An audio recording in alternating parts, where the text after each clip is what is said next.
அப்பா, இந்த காலை வேளைக்காக நன்றி சொல்கிறோம். இந்த வேளையிலும் கூட அப்போஸ்தலர் நடபடிகளின் புஸ்தகம் 24ஆம் அதிகாரத்தை நாங்கள் தியானிக்க நீர் பாராட்டின கிருபைக்காக நன்றி சொல்கிறோம்.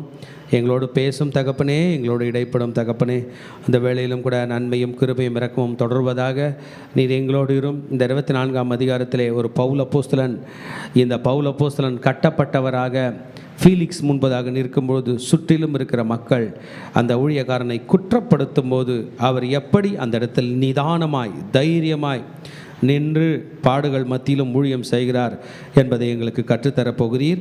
நீர் எங்களோடு பேசும், எங்களுக்கும் இப்பேற்பட்ட நல்ல தைரியத்தை தாரும் ஆண்டவரே. அரக்கர்களாக உயிரை கொள்ளுகிற ரோமர்களுக்கு முன்பதாக கூட தைரியமாக நின்று தன் வாதத்தை எடுத்து வைக்கிற எங்கள் பவுல் அப்போஸ்தலனுக்கு உண்டான அந்த ஞானத்தை, கிருபைகளை எங்களுக்கு நீர் தாரும், வழி நடத்தும். இயேசுவின் இரத்தம் ஜெயம்.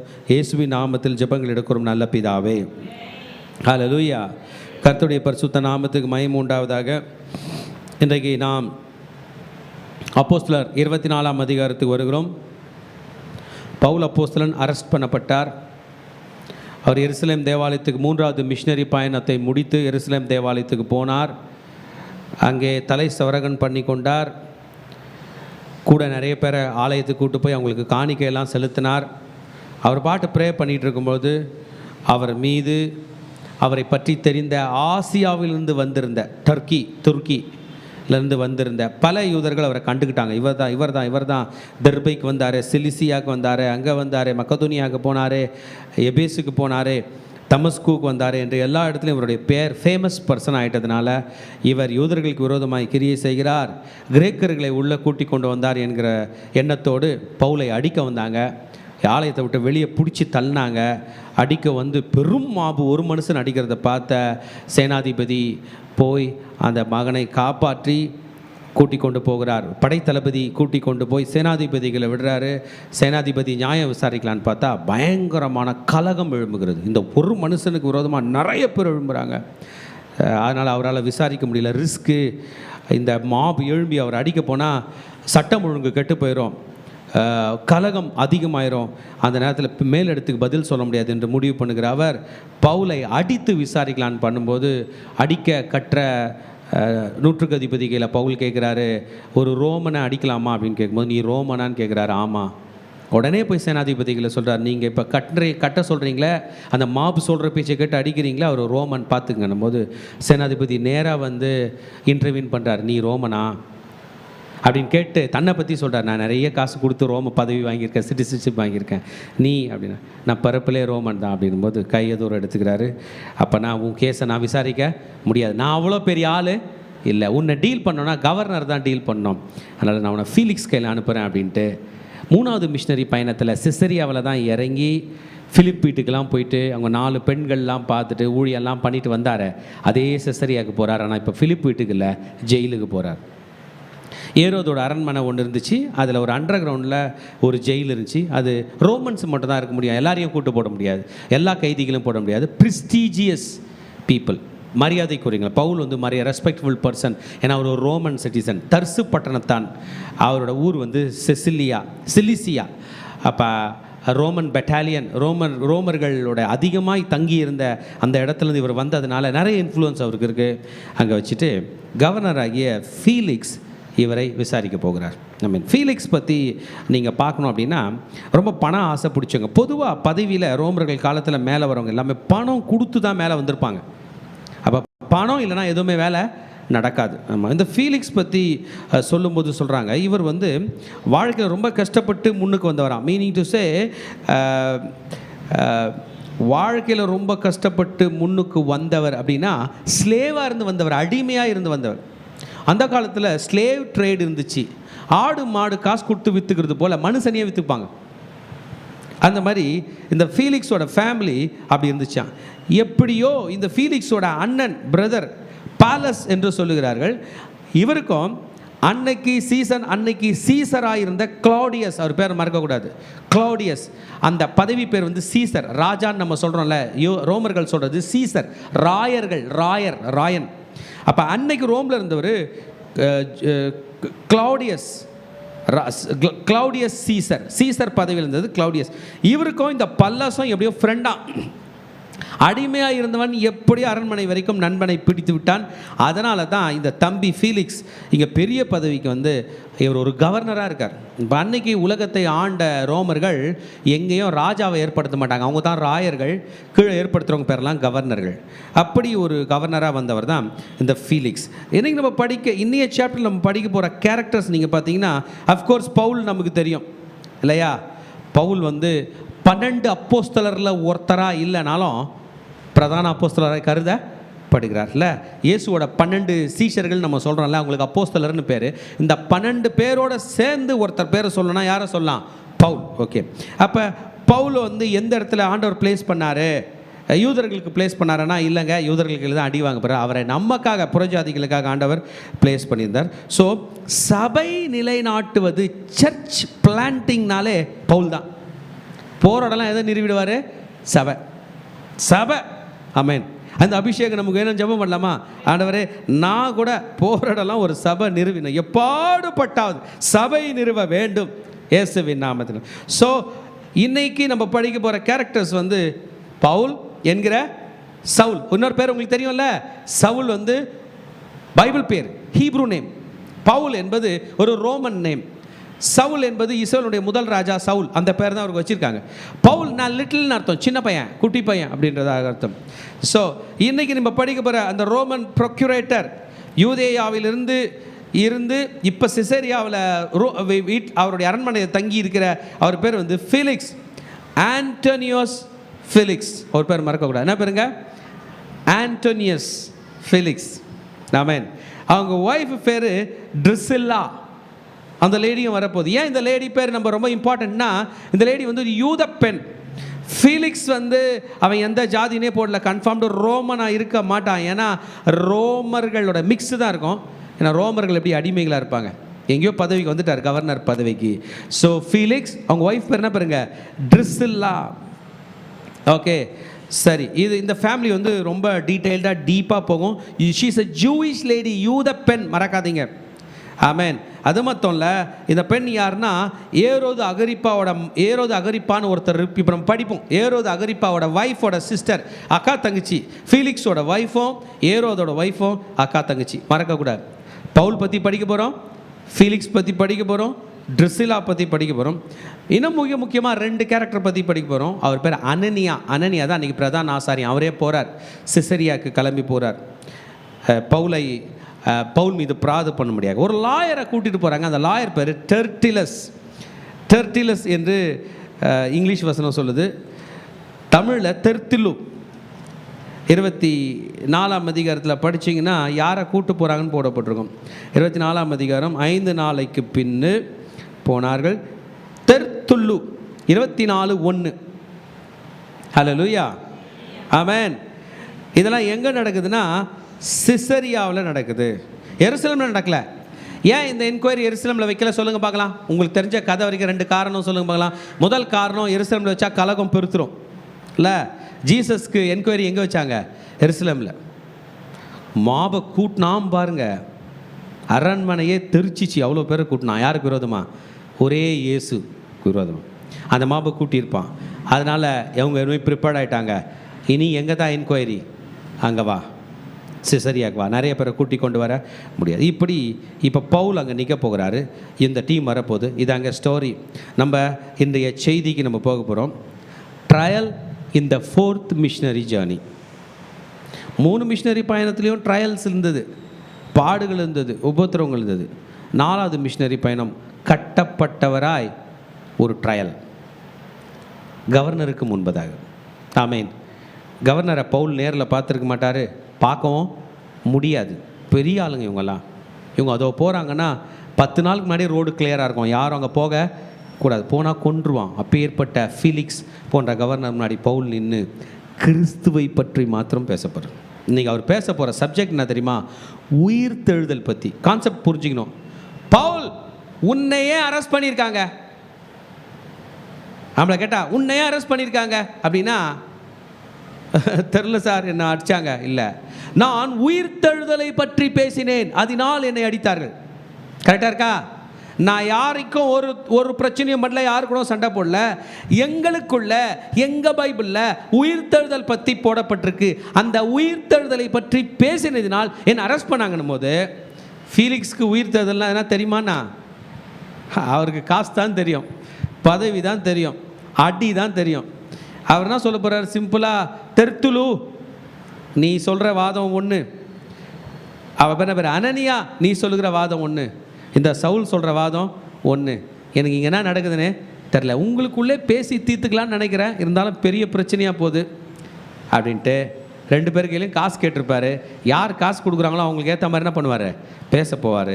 அதில் ப்ராப்ளம் என்னென்னா, அனனியா டீம் காசு கொடுத்துச்சு, பவுல் என்ன பண்ணல, காசு தரல.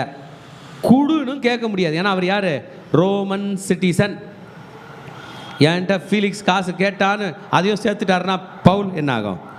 பவுல் கொடுப்பாருன்னு, ஐயோ இன்னும் 6 மாதத்தில் பதிவு முடியுமே, 3 மாதத்தில் பதிவு முடியுமே, 1 மாதத்தில் பதிவு முடியுமே, நாளைக்கு பதிவு முடியுமே. பவுல் எதனா கவனி, நான் அடிக்கடி கூப்பிட்டு பேசினார். ஆனால் பவுல்னா தெரில, காசு தரவே இல்லை. அந்த கேஸை அப்படியே பெண்டிங்கில் போட்டு அவர் போயிட்டார் அடுத்த நீதிபதிக்காக. பவுல் செசரியாவில் அரெஸ்டட், ஹவுஸ் அரெஸ்ட்டில் இருக்கிறார். பவுலை யாருனாலும் மீட் பண்ணலாம், பவுலுக்கு எப்போதும் பாடி கார்ட்ஸ் உண்டு. பவுலுக்கு விரோதமாய் எந்த ஆயுதம் வாய்க்காதபடி கர்த்தர் பவுலை பாதுகாத்து கொள்ள போகிறார். ஒரு ஹல்லேலூயா சொல்லாமா? Amen. What is the accusation? நம்ம நேற்றுக்கு படித்தோம், பவுலை அரெஸ்ட் பண்ணிட்டு எருசலேம் சிசரியாவுக்கு கூட்டி கொண்டு போய்விட்டார்கள். ரொம்ப தூரம் பயணப்பட்டு போட்டாங்க, குதிரையில் கூட்டு போயிருக்காங்க. இப்போ பவுலுக்கு விரோதமாக 5 நாள் கழித்து, பவுல் போய் 5 நாள் கழித்து அனனியாஸ் வரார். ஒரு லாயரோட வரார். கேஸ் ஆயிடுச்சு, கேஸ் ஃபைல் பண்ணிட்டாங்க. ஆமென். ஒரு சைடு யார் மேலே? பவுல் பேரில். இன்னொரு சைடு யார் மேலே? இந்த அனனியா எல்லா டீம் மேலே. ஸோ அவர் கூட்டிக் கொண்டு வரப்போகிறார். முதல் வசனம் சொல்கிறது, 5 நாளுக்கு பின்பு பிரதான ஆசாரனாகிய அனனியா மூப்பர்களோடும், யாரோடுங்க? மூப்பர்களோடும், அடுத்தது தெர்த்துல்லு என்னும் ஒரு நியாய சாதுரியனோடு. திருச்சபையே பேச தெரிஞ்சிருக்குது அவருக்கு, பேசுறது தான் மெயின். பேச தெரிஞ்சவங்க பொய்யை கூட மெய்யாக்கிடுவாங்க. பேச தெரியாதவங்களுக்கு உண்மையை கூட பேச தெரியாது. பேச தெரிஞ்சவங்க ஜெயிப்பாங்க. ஆமென். உண்மையை வச்சுட்டு கூட தோத்து போனவங்க உண்டு, பொய்யை வச்சுட்டு ஜெயிச்சவங்க உண்டு. அப்படிப்பட்டவன் தான் இந்த தெர்த்துல்லு. ஸ்கில்டு லாயரா அவர். நிறைய பணம் கொடுத்து அவரை கூட்டு போனாங்களாம். அனனியா கேஸை ப்ரெசென்ட் பண்ணுறாருன்னா செல்லாது, தெர்த்துல்லு கேஸை ப்ரெசென்ட் பண்ணுறார் என்றால் என்ன ஆகும்? ஜெயிக்கும். அவர் அப்பியர் ஆனார்ல, என்ன தான் ஜெயம். அவ்வளோ காசு கூட்டி கொண்டு போனார். மூப்பர்ஸ் எல்லாம் கூட்டு போகிறாரு. இவர்களில் ஏறக்குறைய 71 மூப்பர்கள் வந்திருப்பாங்க. செனகரிப் சங்கம் அது. எத்தனை பேர் கூடணும்? 70 பேர். கூட இந்த அனனியா பிரதான ஆசாரியன் தான் ஹெட்டு. அப்போ எத்தனை பேர்? 71 பேர். இது இவர் இப்போ ஸ்டார்ட் பண்ணதில்ல, மோசே காலத்துலேருந்து இருக்குது. மோசே 70 பேர் மேலே கை வச்சு ஜெபம் பண்ணி, இனிமேல் நான் தனியாக ஆப்ரேட் பண்ண மாட்டேன். எத்தனை பேரோட ஆப்ரேட் பண்ணுவேன்? 70 பேரோட. தலைவன் யார்? நான் தான். 71 பேர். அந்த 71 என்பது வந்துக்கிட்டே இருக்கு. 70. ஏன் நம்ம பைபிளை நம்முடைய பழைய ஏற்பாடு பைபிளை கிரீக் வெர்ஷனுக்கு டிரான்ஸ்லேட் பண்ணுறாங்க. அது பண்ணது பேர் கூட செப்டுவஜென்ட். 70 மூப்பர்கள் தான், 70 அறிவாளிகள் தான், 70 ஞானிகள் தான் பண்ணுறாங்க. இப்போ 70 என்பது மிக முக்கியமான ஒரு நம்பர். அப்போ 70 பேரோட வந்திருக்கிறாரு. நீங்கள் புரிஞ்சுக்கங்க, இவ்வளோ பேரோட இவ்வளோ பணம் செலவு பண்ணி பவுல் போட்டோன்னு விடாமல் வராங்க அப்படின்னா எவ்வளோ கோபமாக இருந்திருப்பாங்க கிறிஸ்தவர்கள் மீது. ஹல்லேலூயா, ஆமென். அப்போ ஃபீலிக்ஸ் உட்காந்தாச்சு, ஆண்டோனியஸ் ஃபீலிக்ஸ் உட்காந்துட்டாரு. பவுல் கட்டப்பட்டவனாக நின்று கொண்டிருக்கிறார். ஹல்லேலூயா. எந்த அளவுக்கு கட்டினாங்கன்னு எனக்கு தெரில, but still with great liberty. ஏன்னா அவர் ரோமன்றதுனால. ஜீசஸ் அது கட்டினாங்க, பவுலுக்கு அவ்வளோ பண்ண முடியாது, ஏன்னா அவர் ரோமன் சிட்டிசன். இப்போ இவங்களாம் நிற்கிறாங்க. டெர்ட்டுல்லியுஸ் தன்னுடைய வாதத்தை ஆரம்பிக்க போகிறார். தெளிவாக புரிஞ்சுங்க, பவுல் மீது குறை சொன்னால் உங்களை சொன்னதாக அர்த்தம். எத்தனை பேர் எடுத்துக்க போகிறீங்க? உங்களை பவுல் இருக்கிற இடத்துல நினச்சிக்கிட்டீங்களா? நீங்கள் அங்கே நின்றுக்கிறீங்க. ரோமன் கவர்னர் ஆகிய யார் அமர்ந்து கொண்டிருக்கிறார்? ஃபீலிக்ஸ் அமர்ந்து கொண்டிருக்கிறார். உங்களுக்கு அகேன்ஸ்டா ஜெருசலம்லே டாப் மோஸ்ட் லாயர் வந்து நின்றுக்கார். அவர் எத்தனை கோர்ட்டில் ஜெயிச்சிருக்கார் தெரியுமா? அவர் வந்தாலே கேஸ் என்ன பண்ணோம்? அவர் பக்கம் தான் ஜெயிக்கும். நீங்கள் நின்றுக்கிறீங்க. இது வரைக்கும் தெர்த்துலுவை நீங்கள் பார்த்ததில்ல. இவனை கூட்டின்னு வருவான்னு உங்களுக்கு தெரியாது. பார்க்கலாமா என்ன எப்படி பாருங்க, எக்ஸலண்டா. 3ஆம் வசனம், கனம் பொருந்தின ஃபீலிக்ஸே. ஹல்லேலூயா. ரெஸ்பெக்ட் போட்டாரா? பேசுறது வரும். உம்மாலே நாங்கள் மிகுந்த சமாதான சௌக்கியத்தை அனுபவிக்கிறதையும் உம்முடைய பராமரிப்பினால் இந்த தேசத்தாருக்கு சிறந்த நன்மைகள் நடக்கிறதையும் நாங்கள் எப்பொழுதும் எங்கும் மிகுந்த நன்றி அறிதலுடனே அங்கீகாரம் பண்ணுகிறோம். இன்ட்ரோடக்ஷன். Thankfulness to Tertullus. ரைட்டா? வச்சாரு பாருங்க ஐஸு இல்லையா? ஆனால் இந்த தெர்த்துலு பற்றி மீதி ஹிஸ்டாரியன்ஸ் இருப்பாங்கல்ல இல்லையா? பைபிள் மட்டும் இல்லை, பைபிள் காலத்தில் பல புஸ்தகங்கள் எழுதப்பட்டிருக்குது. இதே வரலாறு பல புஸ்தகங்கள் எழுதியிருக்கு. ஆமென். ரோமன் ஹிஸ்டாரியன் டெக்டியஸ் என்று சொல்லுகிறவர் இந்த தெர்த்துலு பற்றி எழுதியிருக்கார். ஏன்னா கவர்னரில் இப்போ ஒரு கவர்னர் பற்றி எழுதுறாங்கன்னு வைங்களேன், நம்ம நாட்டிலையும் எந்த நாட்டிலையோ பல நியூஸ் பேப்பரில் எழுதுவாங்கல்ல, ஒரு பேப்பரில் ஒரு மாதிரி எழுதுவாங்கள்ல. இது பைபிள் எழுதியிருக்குது, லூக்கா எழுதியிருக்காரு. டெக்டியஸ் என்பவர் என்ன எழுதுறாருன்னா, தெர்த்துலு சொல்கிற மாதிரி அவர் ஒன்றும் அவ்வளோ நல்லவர் கிடையாது, நன்மை செய்பவரே இல்லை. He is a master of cruelty. இதுவும் வரலாற்று புஸ்தகம். He is a master of lust. ஒரு அடிமையில் இருந்து முளைத்து எழுப்பினாலும் அவரோட புஸ்தகம் பேர் பாருங்க, ஹிஸ்டாரியே 5.9 அப்படின்ற இடத்துல 5.9 அப்படின்ற இடத்துல சைட் பண்ணியிருக்கார், எழுதியிருக்கார். ஆமென். அவரோட பிரைவேட் லைஃபும் சரியில்லை, பப்ளிக் லைஃபும் சரியில்லை. அவங்க அண்ணன் இவனை கவர்னர் ஆக்கி விட்டதுக்கு ஒரு இடத்துலையும் உருப்படியாக இவன் வாழ்ந்தது இல்லை. a man of evil act and impunity. கெட்டவன் கெட்டவன் கேடு கெட்டவன். இப்போ சொல்லுங்க, பிரச்சனை ஃபீலிக்ஸ் கிட்டியா தெர்த்துலு கிட்டியா? தெர்த்துலு ஐஸ் வச்சா தான் என்ன பண்ண முடியும்? ஜெயிக்க முடியும். a man with flattering words. ஆமென். பொய்யான புகழ்ச்சி, வஞ்ச புகழ்ச்சி என்று சொல்லலாம். ஆமென். இந்த தெர்த்துலு பற்றி ஜூயிஷ் வரலாற்று ஆசிரியர்கள் எழுதியிருக்காங்க. பல யூதர்களை கொன்று குவித்த ஒரு கவர்னரா. யூதர்களை கொன்று குறித்த கவர்னர்களில் பிலாத்தும் ஒருத்தன். அடுத்தது யாருங்க? ஃபீலிக்ஸ். யாரை மட்டும் கொண்டிருக்கான்? யூதர்களை மட்டும். அவன் இப்போ நியாயம் விசாரிக்கலாம். இந்த செசரியாவில், இந்த பட்டணத்தில், செசரியா பட்டணத்தில், அது ஒரு சீ போர்ட், கடற்கரையில் உள்ள பட்டணம். அப்படி போனீங்கன்னா பீச் பார்க்கலாம். ஆனால் எருசலேமில் பீச் கிடையாது. எருசலேமில் மலை தான் இருக்கும். செசரியாவில் என்ன இருக்கும்?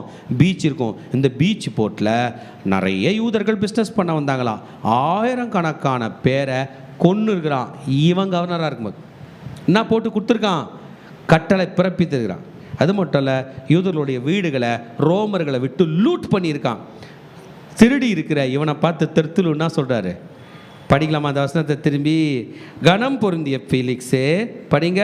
உம்முடைய அம்மாலே நாங்கள் மிகுந்த சமாதானமா எடுத்துங்க. அவனுக்கே புரியல, ஐயோ நம்ம மேலே இவ்வளோ பெரிய புகழ்ச்சியா? மிகுந்த சமாதானம், மிகுந்த சௌக்கியம் அனுபவிக்கிறோம், சிறந்த நன்மைகள் இருக்கிறது என்று அறிகிறோம். சரியா?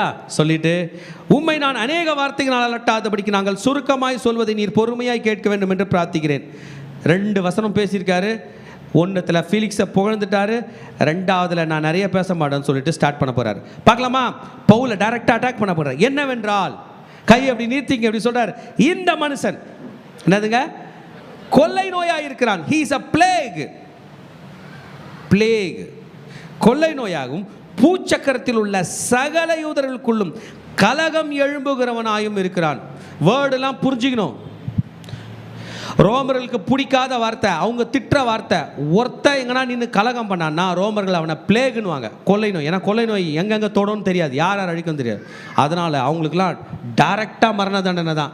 தூக்கி போட்டுருவாங்க, பப்ளிக்காக சாகடிப்பாங்க. தூக்கிட்டு போய் மரண தண்டனை பப்ளிக்காக. அதுக்கு தான் இப்போ நம்ம நிறைய ஸ்டேடியம்லாம் பார்க்குறோம்ல, ஃபுட்பால் கிரிக்கெட்லாம் விளையாடுறாங்க. இந்த ஸ்டேடியம் கல்ச்சர் கொடுத்தது யார்? ரோமர்கள். விளையாடுறதுக்கு இல்லை, சாகடிக்கிறதுக்கு. இப்படிப்பட்ட ஆளை பிடிச்சி வச்சு சாகடிப்பாங்க. ஃபஸ்ட்டு வேர்டு கொள்ளை நோய். ஃபீலிக்ஸ் நோட் பண்ணிப்பான். ஏன்னா சொல்கிறது யார்? லாயர். நோட் பண்ணுறது யார்? ஜட்ஜி. கொள்ளை நோய். கலகம் எழுப்புகிறவன். கலகன்ற வார்த்தை ரோமர்களுக்கு பிடிக்காது. நீ ஒரு ஆள் தனியாக வந்து எதனா பேசிட்டு போ, 10 பேர் கூட்டினேன்னா ஏன் கூட்டினன்னு சொல்லு. நீ நல்லது கூட்டினாலும் கெட்டது கூட்டினாலும் உன் பேர் கலகக்காரன். ட்ரீட்மெண்ட் வேறு மாதிரி இடம். அப்படி தான் பரபாஸ் அரெஸ்ட் பண்ணாங்க. ஜீசஸ் மேலே கூட அந்த பழி தான் போட பார்த்தாங்க. பவுல் மேலே ரெண்டு வந்துச்சு குற்றச்சாட்டு. நம்பர் 1 நாங்கள் பிளேகு, 2வது கலகம் எழுப்புறோம். நசரேயருடைய மத பேதத்துக்கு முதலாளியாகவும் இருக்கிறான் என்று கண்டது. இப்போ நீங்கள் வேர்டு புரிஞ்சுக்கணும். நாசரீன் என்னதுங்க? இயேசு எந்த ஊர்லேருந்து வந்தவர் சொல்லுங்கள் பார்க்கலாம்? நசரேத். அதனால் அவருக்கு என்ன பேர்? நசரேயன். அதனால் நசரேயர்கள் ஒன்றும் பெரிய ஆள் கிடையாது. யூதர்கள் அஃப்கோர்ஸ் பெரிய ஆள் தான். கோல்டு அவங்க தான், ரியல் எஸ்டேட் அவங்க தான், டெக்ஸ்டைல் அவங்க தான், படிப்பு அவங்க தான், மாத்திரை அவங்க தான், எல்லாம் அப்படி தான் இருந்தாங்க. அந்த நசரேயர்கள் போது ஒரு மாதிரி மிக்ஸ்டு ரேஸு. அது ஜெருசலேம் கிட்ட வெளியில் இருக்குது. இது வேறு ஸ்டேட்டு, கலிலேயா, யூதேயா கிடையாது, கலிலேயா. ஜீசஸ் யூதேயா நாட்டை சார்ந்தவர் தான். ஆனால் செட்டில்மெண்ட் எங்கே இருந்தார்? நசரேயனாய் நாசரேத்தில் இருந்தார். அதனால் இந்த நசரேயர் விஷயம் எருசலேமுக்கும் நசரேயருக்கும் சம்மந்தம் கிடையாது. இவன் இப்படிலாம் பண்ணால் முதல்ல என்னவாக இருந்தார் சொல்லுங்கள்? ஜீசஸை பற்றி மன்னிக்கும் பவுலை பற்றி கொள்ளை நோயாக இருந்தார். பிறகு என்னவாக இருக்கார்? கலகம் பண்ணுறவராக இருக்கார். இந்த மதபேதத்துக்கு முதலால் இங்கிலீஷ் வேர்ட் சொல்லுது ரிங் லீடர், கேங் லீடர் இருக்கிறான். பாருங்களா? பண்ணிட்டு மெயின் விஷயம் இவன் 6th தான் மெயின். இவன் தேவாலயத்தையும் என்னதுங்க? தேவாலயத்தையும் தீட்டுப்படுத்த பார்த்தான். முதல் 3 பாயிண்ட் இவன் ரோமர்களுக்கு விரோதமாக இருக்கிறான். 4வது பாயிண்ட் எதை தீட்டுப்படுத்த பார்த்தான்? தேவாலயத்தை. இந்த தேவாலயத்தை பற்றி நான் உங்களுக்கு சொல்கிறேன் கேளுங்க. உள்ள என்ன நடக்குதுன்னு யாருக்குமே தெரியாது. இன்னைக்கு எருசலேம் தேவாலயம் தான் உங்களையும் என்னையும் அதோ இருக்கு பாரு எருசலேம் தேவாலயம், அவ்வளோ தூரம் தான் போக முடியுமா தவிர கிட்ட போகவே முடியாது. மிலிட்ரி கமாண்டர் கூட எருசலேம் தேவாலயத்துக்குள்ளே போக அனுமதி கிடையாது ஜீசஸ் காலத்திலே. அவங்களாம் வெளியே தான் இருப்பாங்க. சொல்லிடுவாங்க யூதர்கள், தயவு செஞ்சு எங்கள் ஆலயத்துக்கிட்ட வராதிங்க, உன் காசு கூட வரக்கூடாது. ஆலயம் அங்கே இருக்குன்னா காணிக்க போட போகிறீங்களே, ரோமர்களோட காயின் நீங்கள் எடுத்துகிட்டு போனீங்களா, அந்த காயின் 10 காயின் கொடுத்தீங்கன்னா யூதர்களுடைய காயின் தாவீது ராஜா காலத்து காயின் ஒன்றே ஒன்று கொடுப்பான். இதை தான் எத்தனை நீங்கள் ஆலயத்தில் போடணும். நீங்கள் யூதர்களாக இருந்தால் தான் அது கூட. மிக்ஸாக இருந்தீங்க போக முடியாது. அப்பாவும் இஸ்ரேலாக இருக்கணும், அம்மாவும் இஸ்ரேல், மிக்ஸ்டாக இருந்தால் போக முடியாது. அப்படி இருக்கணும்னா 1008 கல்ச்சர் இருக்குது. படிக்கணும், விருத்தச்சேதனம் பண்ணணும், எல்லாம் பண்ணணும்.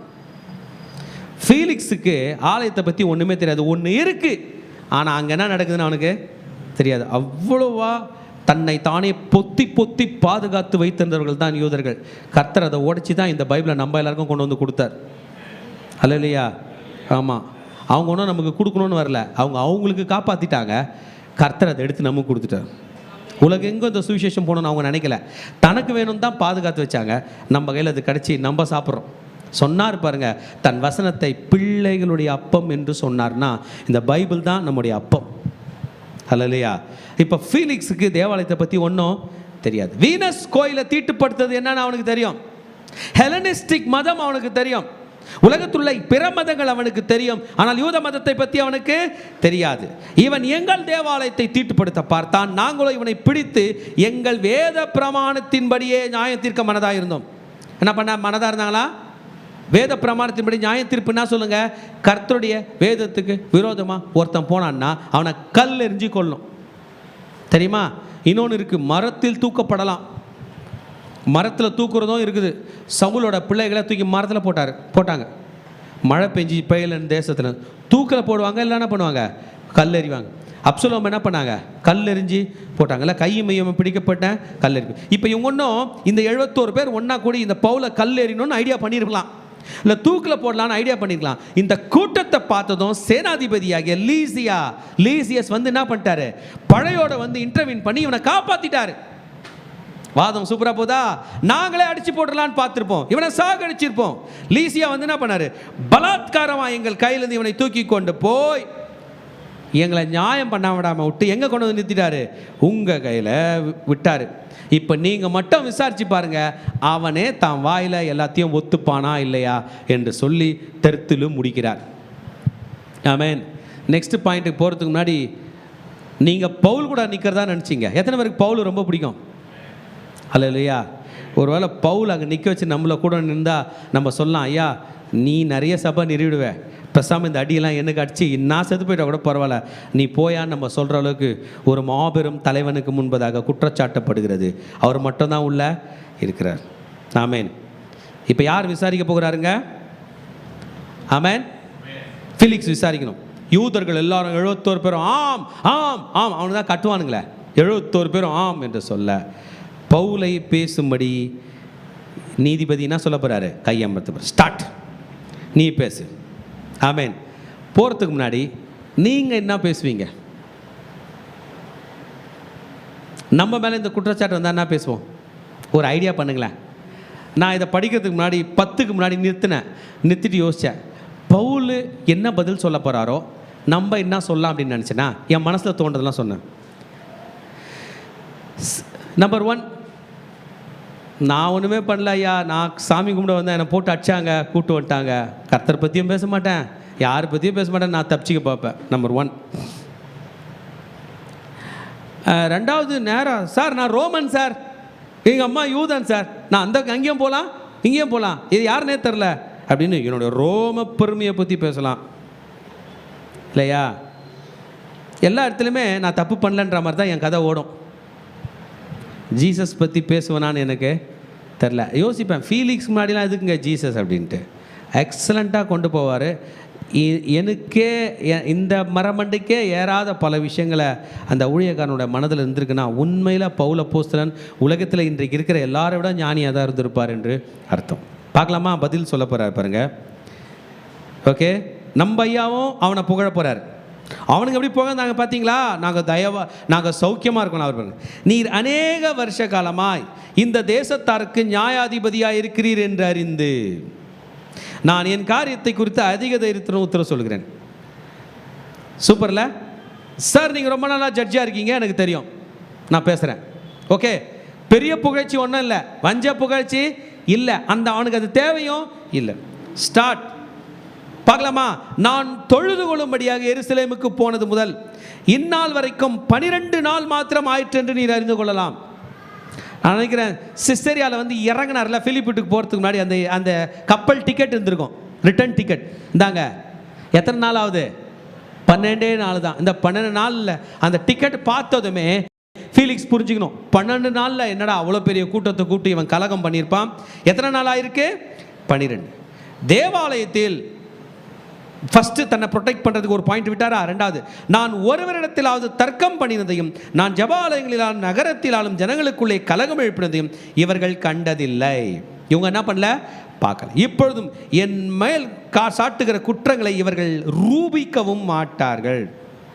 they cannot prove. ஓகே, உம்மிடத்தில் ஒன்றை ஒத்துக்கொள்கிறேன். என்னதுங்க? ஆமாம், நம்மளாம் நின்னோம்னா எதையுமே ஒத்துக்க மாட்டோம். ஆனால் பவுல் என்ன பண்ணுறாரு? ஒன்றை. இது ஒத்துக்கொள்கிறேன்றது பவுல் நான் தப்பு பண்ணிட்டேன்னு சொல்கிறதுக்கு இல்லை, இந்த ஒத்துக்கொள்கிறான் போது நியாயாதிபதி இவனே ஒத்துக்கிறான் ஏதோ ஒன்று, என்னத்தை ஒத்துக்க போகிறாருன்னு மட்டும் பாருங்கள், சூப்பராக இருக்கும்.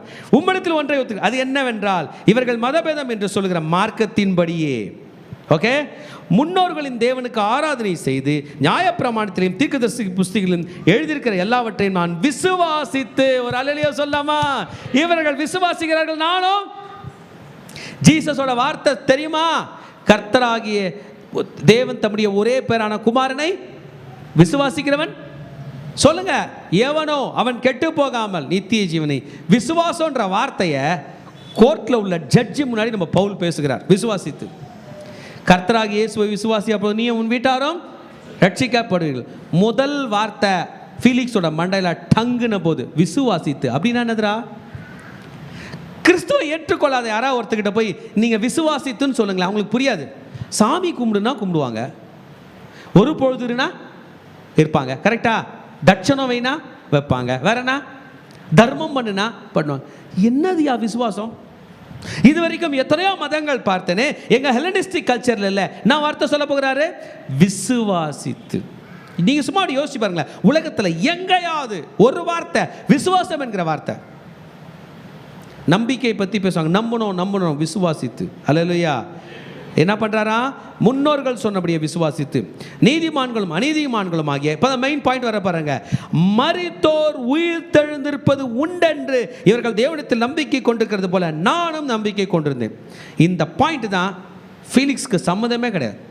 சார், என் லேண்ட் அவன் எடுத்துட்டான், இல்லை பாதி எடுத்துட்டான் போகலாம், என் பொருளை திருட்டான், இல்லை கல்யாணம் சரியில்லை, சிவிலும் இல்லை, வேற என்னப்பா சொல்கிறது? இது சிவில் இஷ்யூவும் இல்லை, கிரைமும் இல்லை, எதுவுமே இல்லை. என்னடா பேசுறீங்க? விசுவாசித்து. ஃபீலிக்ஸ், இது உன்னுடைய அறிவு சம்பந்தமான விஷயம் அல்ல, உன் ஆத்ம சம்பந்தமான விஷயம். ஒரே நேரத்தில் ஊழியக்காரன் மூலமாக 71 பேருக்கும் ரட்சிப்பு சொல்லப்படுகிறது. ஃபீலிக்ஸ்க்கும் ரட்சிப்பு சொல்லப்படுது, ட்ரிசிலாவுக்கும் ரட்சிப்பு சொல்லப்படுது. ட்ரிசிலா உட்காந்து இருக்கு, அவன் வைஃப் இருக்கு, அடுத்த மீட்டிங்கில் நேராகவே அது இருக்கிறத பற்றி ரெக்கார்ட் பண்ணியிருப்பாங்க. எல்லா சபையாரும் பார்க்கும்போது மரித்தோர் உயிர் தெழுப்பார்கள் என்கிற சப்ஜெக்டை பற்றி பேசுகிறார். எங்கேயாவது யாருக்கே நீங்கள் போய் பேச முடியுமா? பிரதர் கவலைப்படாதீங்க, கடனை ஜீசஸ் காப்பாற்றுவார். ஓகே பிரதர் கவலைப்படாதீங்க, உடம்பு சரியில்லாத உங்களை காப்பாற்றுவார். செத்து போன இவரை ஒரு நாள் இயேசு உயிராக எழுப்பார் என்ற சப்ஜெக்ட் நம்ம எங்கே தெரியுமா பேசுவோம்? அந்த அந்த அடக்கம் பண்ணுற வீட்டில் அது மட்டும் தான் பேசுவோம். கிறிஸ்துவுக்குள் மரித்தவர்கள் முதலாவது எழுந்திருப்பார்கள், பின்பு நாமும் எழுந்திருப்போம் அப்படின்ற சப்ஜெக்டை கவர்னர் முன்னாடி பேசுகிறார். கவர்னர் மட்டும் ஒரு பயந்தாங்கோலியாக இருந்தார்னா, கவர்னர் மட்டும் ஐயோ நமக்கு சாவு வந்தால் என்ன பண்ணுவோன்னு நினச்ச ஆளாக இருந்தார்னா, கண்டிப்பாக இதெல்லாம் முடிஞ்ச பிறகு பவுலை கூப்பிட்டு எனக்கு கூட ரொம்ப மரண பயம் இருக்குப்பா, சத்துருவன்னு, எப்படி உயிராக இருந்துக்கிறது சொல்லுன்னு கேட்பாரா? கேட்க மாட்டாரா? கேட்பார். உலகத்தில் உள்ள எல்லாருக்கும் ஒரே பயம்தான், இந்த உலகம் என்னை ஒரு நாள் கைவிடும். அது கைவிடும் பொழுது மரணம் என்கிற ஒரு அரக்கன் கையிலே நான் மாட்டுவேன். இந்த மரணம் என்கிற அரக்கனை எப்படி நான் ஜெயித்து வர முடியும், வர வேண்டும் என்கிற பயம்தான் மதத்தையும் பல மார்க்கத்தையும் உருவாகுது. இந்த சாமி கும்பிட்டா மரணத்திலிருந்து காப்பாற்றோம், அந்த சாமி கும்பிட்டா மரணத்திலிருந்து காப்பாற்றோம். மரணத்தையே ஜெயித்த அந்த சாமியை பற்றி பேச போகிறான். நான் நம்பிக்கை கொண்டிருக்கேன். திருச்சபையே வசனத்தில் டீப்பாக போகிறதுக்கு முன்னாடி உங்களில் எத்தனை பேர் மரணத்திலிருந்து நம்பிக்கை கிறிஸ்தவம் கொடுக்கிறது நம்புகிறீர்கள்? ஹல்லேலூயா, நம்புறீங்களா? ஆமென். மரணத்தில் இருந்தும் இயேசு என்னை காப்பாற்றுவார். அவர் மரணத்தை ஜெயித்தார், அதனால் நானும் மரணத்தை ஜெயிப்பேன். அவர் சொன்னார் பாருங்க, என் மாம்சத்தை புசித்து என் ரத்தத்தை பானம் பண்ணவனுக்கு நித்திய ஜீவன் உண்டு, நான் அவனை கடைசி நாளில் எழுப்புவேன். ஆமென். புரிந்து கொள்ளுதலை பற்றி நான் உங்களுக்கு சொல்கிறேன். நீங்கள் உயிராக இருக்கிறீங்க என்பது உங்களுக்கு எப்படி தெரியுது? நீங்கள் புரிஞ்சுக்கிறீங்க, புத்தி தெரியுது. 2 வயசில் என்ன பண்ணீங்கன்னு உங்களுக்கு யாருக்குன்னா தெரியுமா? 2 வயசு பிறந்த நாள் எனக்கு கொண்டாடினது ஞாபகம் இருக்குன்னு யாரா இருக்கீங்களா? இல்லை. 3 வயசு அதை விட தெரில. எனக்கு என்னோட பிறந்தநாள்லாம் பண்ணதான் ஞாபகம் இல்லை. நான் எல்கேஜி படிக்க போகும்போது ஒன்று ஞாபகம் இருக்குது. அப்போனா அது 3 வயசு. எல்கேஜி படிக்கும்போது எங்கள் ஸ்கூலில் எடுத்துகிட்டு போய் விட்றாங்க. நான் பயங்கரமாக அழுகிறேன். நிறைய பேர் வராங்க, தாத்தா பாட்டி அம்மா அப்பாலாம். விடும்போது மட்டும் சொன்னாங்க, அதை மாமா பையன் இருக்கான் பார், அழாத அப்படின்னாங்க. நான் கம்முன்னு அவங்க கூட போய் உட்காந்துக்கினேன். இது நல்லா ஞாபகம் இருக்குப்பா. நான் உயிராக இருக்கேன் அப்படின்றது நம்மளை இந்த ஸ்கூலில் போட்டால் அடிப்பாங்க, இங்கெல்லாம் நம்ம இருக்கக்கூடாது, அம்மா அப்பா கூட இருக்கணுன்றது என்னைக்கு எப்போ தெரியுது எனக்கு? 3 வயசில். அதுக்கப்புறம் டெய்லி நைட்டு சாப்பிட்டு தூங்கிடுவோம், என்ன நடக்குதுன்னே தெரியாது. காலையில் இருந்ததும் அப்பா உயிராகிறோன்னு ஒரு எண்ணம்.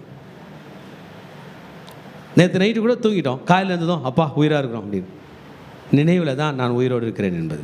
ஆமேன். உயிர் போகிறவங்களுக்கு கூட டக்குன்னு ஆச்சுன்னே தெரியாது, அவ்வளோதான். Every thing is gone. ஒரு லைட் எப்படி ஆஃப் ஆகிடுதோ அப்படி தான் அந்த பிரெயின் போயிடுது. அப்படி தான் நம்ம neuron system, nervous system work ஆகுது. ஆமேன். லேப்டாப் ஷட் டவுன் ஆகிடுது, மொபைல் ஷட் டவுன் ஆகிடுது, ஆன்லைனில் சில விஷயங்கள் பண்ணுறோம், அப்படியே சுற்றிக்கிட்டே இருக்குது, என்ன ஆச்சுன்னே தெரில, ஹேங் ஆகிடுது, பதிலே கிடையாது அதுக்கு.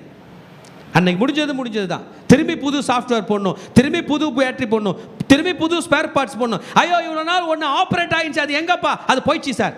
ஏங்க அதில் நிறைய டேட்டா இருந்துச்சுங்க, போயிடுச்சுங்க. இப்படி தான் ஒரு மூளையும் மண்ணோட மண்ணாக மக்கி போயிட்டே இருக்குது. என் பையன், என் பொண்ணு, என் குடும்பம், என் சொத்து, என் சுகம், என் வீடு, என் ஆஸ்தி, என் பதவி எல்லாம் மண்ணோட மண்ணாக போயிடுச்சு. அந்த டேட்டா மண்ணோட மண்ணாக போயிடுச்சு. இதை யார் எழுப்புவார்கள் என்கிற எண்ணம் மனுகுலத்துக்கு இன்றைக்கு வரைக்கும் வந்ததே கிடையாது. அந்த சப்ஜெக்ட் தான் பேசுகிறார். மரித்தவன் உயிரோடு எழுந்திருப்பான். ஹல்லேலூயா. மரித்து உயிரா எழுந்து ஞாபகம் வச்சவங்க யாருன்னா உங்களுக்கு தெரியுமா? ஆமேன். ஜீசஸ் சிலுவையில் மரிக்கும் போது சில பரிசுத்தவான்கள் உயிரோடு எழும்பி எருசலேம் நகரத்துக்குள்ளே வந்தாங்களாம், பைபிள் சொல்லுது. ஆமேன். தலிதா குமின்னு செத்து போன ஒரு பெண்ணை எழுப்பி விட்டார். அவள் எழுந்த பிறகு சாப்பிட கொடுங்கன்னு சொன்னார், அவள் சாப்பிட்டா. இதெல்லாம் உயிராக எழுந்தவங்க, கரெக்டாக. லாசர் உயிரோடு எழுந்து அவங்க அக்காங்க கிட்ட போயிட்டார். அப்புறம் ஜீசஸ் நடத்தின மீட்டிங்க்கெல்லாம் போனார், தெரியுதா? ஆமேன். எலிசா தீர்க்கதரிசி மரித்தவனை உயிரோடு எழுப்பியிருக்கிறார். எலியா தீர்க்கதரிசி அற்புதங்கள் நிறைய செஞ்சிருக்கிறார். ஜீசஸும் உயிரோடு எழுந்திருக்கிறார். ஆமேன். உயிராக எழுந்த பிறகு பழைய மெமரி இருக்குமா இல்லையான்றதை ஜீசஸ் வச்சு தான் கற்றுக்கணும். ஜீசஸ் உயிராக எழுந்த பிறகு மரியாதை பார்த்து மரியாளேன்னு சொன்னார். அப்போ பழைய டேட்டா ரீட்டைன் ஆகுது. இந்த டேட்டா ரீட்டைன் ஆக வேண்டும் என்றால் நீங்களும் நானும் உயிர் தழ வேண்டும். ஹல்லேலூயா. எங்கே ரெக்கார்ட் பண்ணி வைப்பார்னு எனக்கு தெரிலப்பா. நம்ம பிள்ளைங்க சொல்கிறாங்க, இந்த மூலம் முக்கியமான டாக்குமெண்ட்டு கூகுள் டிரைவில் போட்டு வச்சுக்கோங்க, இல்லைனா என்ன ஆகிடும், டெலீட் ஆகிடும். ஃபோனில் போட்டு வச்சுங்க. இந்த டேட்டாவை எங்கே வைக்க போகிறீங்க? ஹல்லேலூயா. நினைவுகள், நல்ல நினைவுகள். மகனே மகளே, நீ உயிரோடு வாழ்கிறாய், உயிரோடு இருக்கிறாய் என்பது என்ன தெரியுமா? உன் நினைவு தான் அதை சொல்லுகிறது. ஆமேன். தாயின் கருவில உருவேற்பதற்கு முன்பதாக என்னை படைக்க வேண்டும் என்கிற நினைவு அவர் மனதில் இருந்தது. அப்போ மாஸ்டர் ரெக்கார்டிங் டிவைஸ் யார் தான்? இயேசு மட்டும்தான். ஹல்லேலூயா. அந்த சப்ஜெக்டை பேசுகிறாரு, உயிரோடு எழுந்து. ஆமேன்.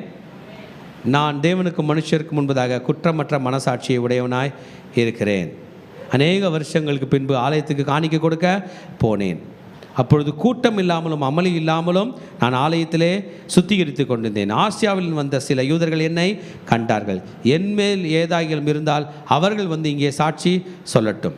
யாரெல்லாம் என்னை பார்த்தாங்களோ அவங்க வந்து சொல்லட்டும். நான் ஆலோசனை சங்கத்துக்கு முன்பதாக நின்றபோது அவர்கள் யாதாகிலும் அநியாயம் கண்டால் வந்து சொல்லட்டும். நான் அவர்களுக்குள்ளே நின்றபோது, கவனிங்க, மெயின் விஷயம் திரும்பி வராரு. மரித்தோர் உயிர் திருப்பதை குறித்து இன்று உங்களாலே நியாயத்திற்கப்படுகிறோம் என்று நான் சொன்ன ஒரு சொல்லி நிமித்தமே அன்றி வேறொன்றை நிமித்தமும் குற்றம் காணப்படவில்லை என்றார். அருமையான subject, resurrection of the dead. மரித்தவர்கள் உயிரோடு எழுந்திருப்பார். வேறு எந்த மதத்திலும், வேறு எந்த மார்க்கத்திலும், வேறு எந்த தர்மத்திலும் சொல்லாத ஒன்று, மரித்தவன் உயிர் தெழுவான். ஆமேன். வேறு ரூபத்தில் உயிர் தெழுவான்னு இல்லை. இன்றைக்கி மனுஷனாக இந்த அவதாரம் எடுத்திருக்கோம், நாளைக்கு கொசுவாக வருமோ, எலியாக வருமோ, பல்லியாக வருமோன்னு தெரிலன்னு சொல்லுகிறதல்ல. மரித்த அவன் உயிரோடே எழுந்திருப்பான். கிறிஸ்துக்குள் மரித்தவர்கள் மறுபடியும் உயிரோடே எழுந்திருப்பான். நம்ம படுத்தோம், இப்படி நார்த்து சவுத்து பக்கம் தலை வச்சு படுத்தோமா, வெஸ்ட்டு ஈஸ்ட்டு படுத்தோமா, குப்புரட்சி படுத்தோமா, கட்டில் மேலே படுத்தோமா, தரையில் படுத்தோமான்னு தெரில, எங்கேயோ படுத்தோம். எழுந்த பிறகு தான் தெரியும், ஓ நான் வீடு காலி பண்ணு பட்டாபிராமான்ட்டல, நான் அங்கேயே இருக்கிற மாதிரி நினைப்பு இருக்குது அப்படின்னு தோணுதா?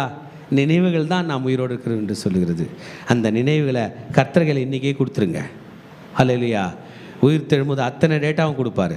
என்னன்னா ஆண்டவருடைய டேட்டாவில், ஆண்டவருடைய ரெக்கார்டிங் டிவைஸில் கெட்டதெல்லாம் ஏறாது. கெட்டது ஏறினா நியாயப்பிரமாணம் பக்கம் போயிடும்.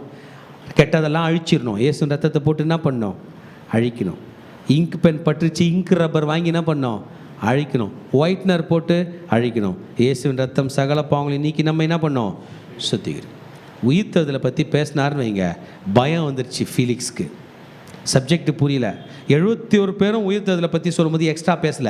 தெர்த்துலு, உனக்கு தான் தெரியுமே, சட்டம் தெரியுமே, யூதருடைய சட்டம் தெரியுமே, ரோமருடைய சட்டம் தெரியுமே, தெர்த்துலுவை பேச சொல்லுங்களேன். பேசல. ஸ்டாப். தெர்த்துலுக்கு என்ன மரண பயமோ, தெர்த்துலுக்கு என்ன பிரச்சனையோ, தெர்த்துலு கனவுல எந்த மந்திரவாதி வந்து அமுக்கிறானோ, எந்த பிரச்சனையை ஃபேஸ் பண்ணுறானோ, அனைவரும் அமைதியாக இருக்க. ஃபீலிக்ஸ் கூட சொல்லிட்டாரு, ஒரு அரெஸ்ட் பண்ணது லீசியாக வரும்போது நான் விசாரிக்கிறேன். அதனால் இந்த பவுல் பேசுகிற சப்ஜெக்ட், பவுலோட ட்ரீட்மெண்ட் பாருங்கள். காவல் பண்ணணும், கண்டிப்பில்லாமல் நடத்தணும். என்ன பண்ணணுமா? ஆமாம், to let him have liberty. And அவனுடைய மனுஷர்கள் ஒருவனையும் தடை செய்யக்கூடாது. இனிமே பவுல் போக மாட்டார் மிஷினரிங்க பவுல் கையில் ஜெபம் பண்ண வருவார்கள். ஹல்லேலூயா. உலகெங்கும் உள்ள மக்கள் எங்கே வருவாங்க? இப்போ பவுலை பார்க்க ஜெயிலில் வருவாங்க. நான் நினைக்கிறேன் காலையிலேருந்து சாயந்தரம் வரைக்கும் அந்த ஜெயிலே சர்ச்சாக மாறி இருக்கும். ஆமென். சில நாளைக்கு பின்பு ட்ரெஸ்ஸில் கூப்பிட்டு வர்றாரு அவங்க ஒய்ஃபை. ஏய், உன்ன மாதிரி ஒரு ஜூ, நீ ஜூவிஷ் தானே? ஆமாம், உன்ன மாதிரி ஒரு ஜூ இருக்கான், செத்து போனவங்க உயிரை அனுப்பிச்சுப்பாங்கன்னு சொல்கிறான், வாங்க அப்படின்னும் போது பவுல் இந்த முறை ட்ரெஸ்ஸில் இருக்கும்போது பேரே போட்டார். கர்த்தராக இயேசு கிறிஸ்துவை என்ன பண்ணோம்? விசுவாசிக்கணும். ட்ரெஸ்ஸில் கேள்விப்பட்டிருப்பாங்க, இயேசுன்னு ஒருத்தர் வாழ்ந்தார், மரித்தார், அடக்கம் பண்ணப்பட்டார், உயிர் தெழுந்தார்னு சொல்ல கேட்டேன். ஆமேன். பண்ணும்போது கவனிங்க, 25th verse, அவன் நீதியையும் இறைச்சை அடக்கத்தையும் இனி வரும் நியாயத்தீர்ப்பையும் குறித்து பேசுகையில் ஃபீலிக்ஸ் பயம் அடைந்து. ஏன்னா இங்கே பாருங்கள், பைபிள் எப்பெல்லாம் படிக்கிறோமோ பயம் வரும். என்ன பண்ணோம்? பயம் வரும். கண்ணாடி முன்னாடி நீங்கள் எப்போல்லாம் நிற்கிறீங்களோ, எத்தனை முறை ட்ரெஸ் பண்ணிவிட்டு தலை வரட்டு நிற்கிறீங்களோ, ஏதாவது ஒரு கரெக்ஷனை சொல்லின்னு தான் இருக்கும். இந்த முடியை கொஞ்சம் தள்ளு, இந்த தலையை கொஞ்சம் தள்ளு, ட்ரெஸ்ஸை கொஞ்சம். அது போல் பைபிள் நம்மளை கரெக்ட் பண்ணிகிட்டே தான் இருக்கும். பயப்பட வேண்டிய அவசியம் இல்லை. எந்த அளவுக்கு பைபிள் படித்தா பயம் பொறுத்துதோ அந்த அளவுக்கு இன்னும் படிக்கணும். சார் நான் பைபிள் படித்தேனா தூக்கமே வரல சார், அதனால் நான் பைபிள் படிக்கிறது இல்லைன்னு சொல்லுவாங்க. தப்பு. பைபிள் படித்தா வருகிற பயம் சரியான பயம். பயம் ஒரு உணர்வுகளில் ஒன்று. அது அந்த உணர்வுகளில் வர பயம் சாத்தானை பற்றி வரக்கூடாது. யாரை பற்றி வரணும்? பரவாயில்ல படிக்கட்டுமே. ஆரம்ப காலத்தில் வெளிப்படுத்தின விசேஷம் படித்தா எனக்கு ரொம்ப பயமாக இருக்கும், படிக்கவே மாட்டேன். இப்போலாம் நான் ஒன்று சொல்லிட்டோமா, பயம்னு ஒன்று வந்தால் ஃபஸ்ட்டு நான் வெளிப்படுத்தின விசேஷம் தான் திறப்பேன். அது என்னென்னலாம் சொல்கிற காலில் வந்துடுவேன். விசுவாசிப்பேன். கர்த்தர் வருகிறார், நியாயம் தீர்க்க வருகிறார், பாவத்தை நியாயம் தீர்க்க வருகிறார், நான் தப்பு பண்ணால் என்ன கூட நியாயம் தீர்க்க வருகிறார்னும் போது மனசு பயப்படும். பயந்து ஒரு வார்த்தை கேட்கும், அப்பா என்னை மன்னியும், பாவியாக என் மேல் கிருபை. ஒரு ஜெபம் பண்ணால் போதும், உலகத்தில் யாரும் அவரை நோக்கி கூப்பிடுகிற எவனும் ரட்சிக்கப்படும். ஃபீலிக்ஸ் பயந்துட்டான் பாருங்க. நீ போகலாம், சமயமானது உன்னை அழைப்பேன். இதுக்கப்புறம் ஃபீலிக்ஸ் யோசிக்க போகிறான். அவர் பேச வேணான்னு சொல்லுப்பா, எதனா காசு கட்டிட்டு போயிட்டு சொல்லு. பவுல் என்ன பண்ண வேணாம், பேச வேணாம்னு சொல்லு, எதனா காசு கட்டி. அடிக்கடி கூப்பிட்ற, என்ன முடிச்சிடலாமா கேஸு? முடிச்சிடலாம் சார். நம்ம பவுலுக்கு இவனுக்கு என்ன ஞானஸ்தானம் கொடுக்கணுன்னு, அவருக்கு வந்து கேஸ் முடிச்சிடலாமா? இல்லை, 2 வருஷம் பல முறை கூப்பிட்டு பேசினா. கவர்னர் வரும்போதெல்லாம் பல விஷயங்களை விசாரிக்கணும். இவரை விசாரிக்கும் போது விட்டுறான். ஏன்னா என்ன தரல, பணம் தர இல்லை. எழுதிட்டான், ஃபீலிக்ஸ் ஆகிய நான் போகிறேன், எனக்கு பதிலாக யார் வராங்களோ அவங்க என்ன பண்ணணும், காவல் உள்ள இவனை விசாரிக்கணும்.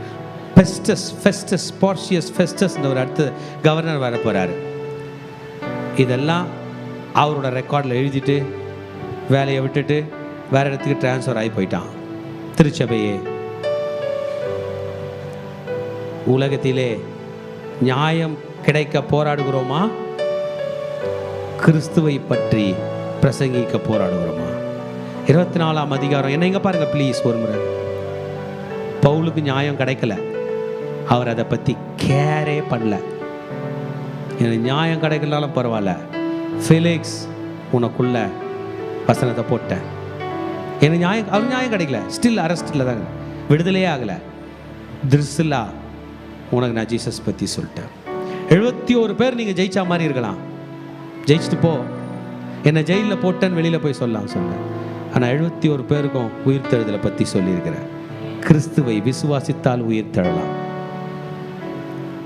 கிறிஸ்துவும் அவருடைய அப்போஸ்தலர்களும் ஊழியக்காரர்களும் இந்த பூமியில் போராடுகிறது என்னை நல்லவன் தன்னை நல்லவன் என்று சித்தரிப்பதற்கல்ல, கிறிஸ்துவை விசுவாசித்தால் ரட்சிக்கப்படலாம் என்று.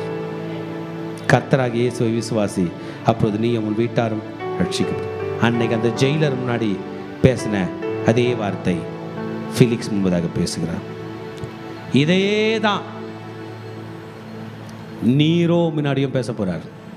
இதே தான் ராயன் முன்னாடியும் பேசுவார். ராயன் கூப்பிட்டு கேட்பான், நீ ரோமனாச்சே, உன்னை யூதர்கள் கட்டி கொண்டு வர அளவுக்கு என்னடா அப்படி தப்பு பண்ண அப்படின்னு கேட்டா, கட்டினதை பெருசா பேச போறதில்ல, அடி வாங்கினதை பத்தி பெருசா பேச போறதில்ல. கர்த்தராகிய இயேசுவை விசுவாசி. அவனும் இதே தான் பண்ண போறான். இவர் பேசுறது எனக்கு பயமா இருக்கு, பைபிள் எனக்கு பயமா இருக்கு, உயிர்த்தெழுதல் எனக்கு பயமா இருக்கு, பாவம் மன்னிப்பு எனக்கு பயமா இருக்கு, பொய் சொல்லாதேன்றது எனக்கு பயமா இருக்கு, விபச்சாரம் பாவம் பண்ணாதேன்றது எனக்கு பயமா இருக்குது, அதனால இன்னைக்கு போயிட்டு நாளைக்கு வா, நான் என் வழியை பார்த்துக்கிறேன் என்று தான் சொல்ல போறாங்க ஒவ்வொருவரும்.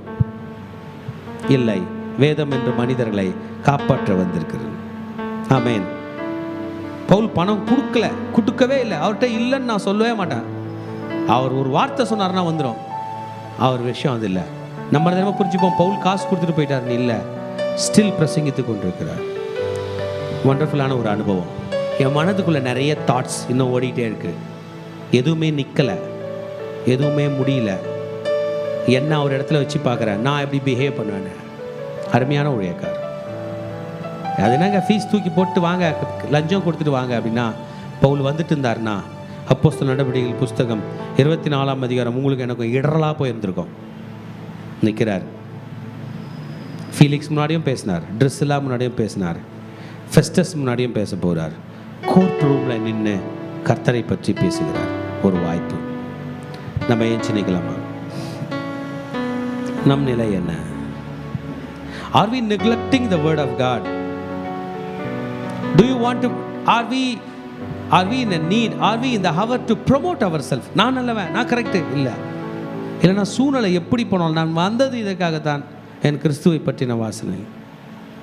ஆமீன். அவங்க என்னென்னமோ சொன்னாங்க, இவன் ஒரு பிளேகு, ஒரு கலகக்காரன் என்று. ஃபீலிக்ஸ் பவுலை கண்டு பயந்தான். கலகக்காரன் இல்லப்பா, இவன் காப்பாற்றுகிறவன். இன்றைக்கும் கிறிஸ்துவம் உலகத்துக்குள்ளே போகிறார்கள், மக்களை காப்பாற்றும்படியாக, மக்களை ரட்சிப்புள்ள வழி நடத்தும்படியாக. இந்த ரட்சிப்பின் சுவிசேஷம் உங்களை என்னையும் அழைக்கிறது. பவுலை போல எழும்புவாயாக மகனே, பவுலை போல எழும்புவாயாக மகளே. நாம் கர்த்தரை அர்ப்பணித்து கர்த்தரை ஆராதிப்போம்.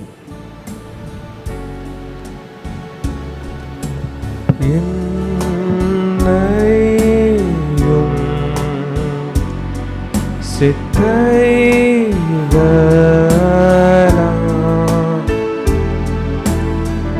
சித்தைகளாம் மறைத்து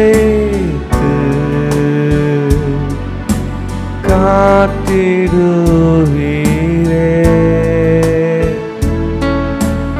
என்னையும்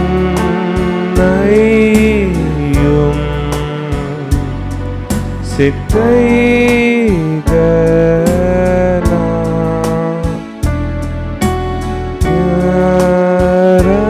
மறைத்து காத்திடுவீரே. கடலலைகள் சீரும்போது உயர்ந்திடுவேனும் ஓடு நான்.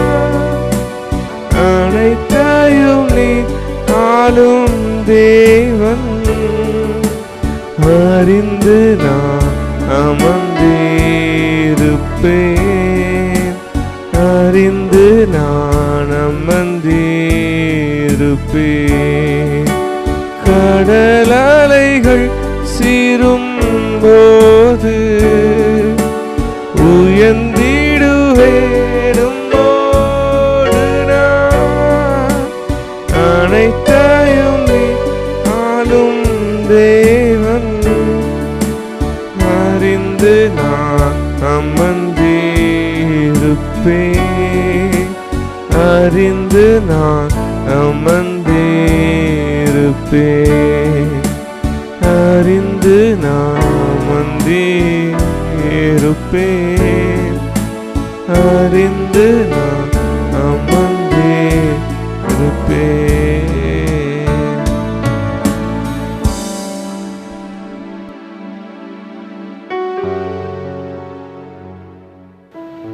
both the just and the unjust, அநீதிமான்களும் நீதிமான்களும் உயிர் தெழ வேண்டும்.